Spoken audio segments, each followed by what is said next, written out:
நேத்து சொன்ன கதையில வாரிச பத்தி சொல்றேன்னு சொன்னீங்களாப்பா, சொல்லுங்கப்பா.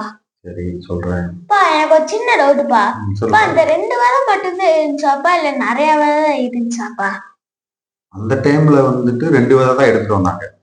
அதுக்கப்புறம் காலங்கள் கடந்ததுக்கு அப்புறம் நிறைய பேரு நிறைய விதைகளை எடுத்துட்டு வந்தாங்க.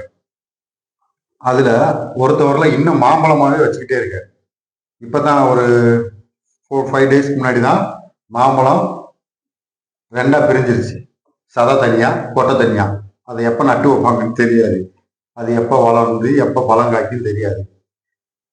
இன்னொருத்தவர் இருக்காரு, அவரும் விதை எடுத்து வந்து வச்சிருக்காரு, நட்டு வச்சிருக்காரு. அந்த மரம் 3% வளர்ந்துருக்கு, 8%, 5, 8 அப்படின்னு வளர்ந்துக்கிட்டே போகுது. ஆனா அதுல தண்ணி ஊத்துறாரா, உரம் போடுறாரா என்னன்னு தெரியல. அங்கிருந்து கொப்பு அப்பப்போ ஒடிஞ்சு கீழே விழுந்துருது. ஓகேவா? அதுக்கப்புறம் அந்த மரம் எப்ப பெருசாகி பழமாகணும் யாருக்குமே தெரியல. ஏன்னா அது கடைசியில மலட்டு மரமா தான் ஆக போகுது. ஏன்னா புரியுதா? மலட்டு மரம்னா கடைசி வரைக்கும் காயே காய்க்காது அதுல. புரியுதா? ஓகே. அப்ப அந்த மரத்துல இருந்து நிறைய கொப்புகள் உடஞ்சு விழுந்துருச்சு. கடைசி வரைக்கும் அது காய் காய்க்காது. ஒண்ணு அந்த பக்கம் நிக்கணும், இல்லைன்னா இந்த பக்கம் நிக்கணும்.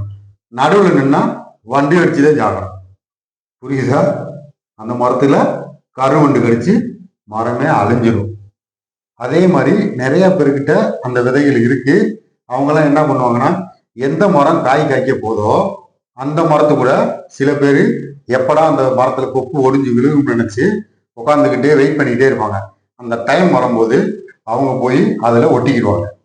ஒட்டிக்கிட்டாங்கன்னா, நான் முதல் சொன்னேன் பாரு, ஸ்டார்டிங்ல கதை சொல்லும் போது, அப்பா 2 மரம் இருந்துச்சுப்பா, 40 கிளைகள், பெரிய பெரிய பிரான்ச்சஸ், 234 பெரிய பிரான்ச்சஸ்ல இருந்துச்சுன்னு பார்த்தா, அந்த பிரான்ச்சஸ் எல்லாம் எப்பயாவது காஞ்சி இலையெல்லாம் உதிர்ந்து கீழே விழுந்துரும்ல, அந்த டைம்ல போய் இவங்க ஜாயின் பண்ணிக்குவாங்க. அது ஜாயின் பண்ணிக்கிட்டு நாங்களும் பழம் பழுக்க வச்சோம், நாங்களும் காய் வச்சோம் அப்படின்னு சொல்லுவாங்க. ஒழிஞ்சு தன்னோட விதைய நட்டு என்னைக்குமே அவங்க மரமாக்குனதா சரித்திரமே இல்லை, சரித்திரமும் ஆக போறது இல்லை.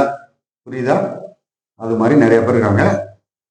அப்பாவுக்கு டைம் ஆச்சு, அதனால நாளைக்கு அந்த வாரிசை பத்தி சொல்றேன். ஓகேவா? லைக் பண்ணுங்க, ஷேர் பண்ணுங்க, சப்ஸ்கிரைப் பண்ணுங்க, கிட்ட இருக்க பெல் ஐகானை கிளிக் பண்ணிட்டு போங்க.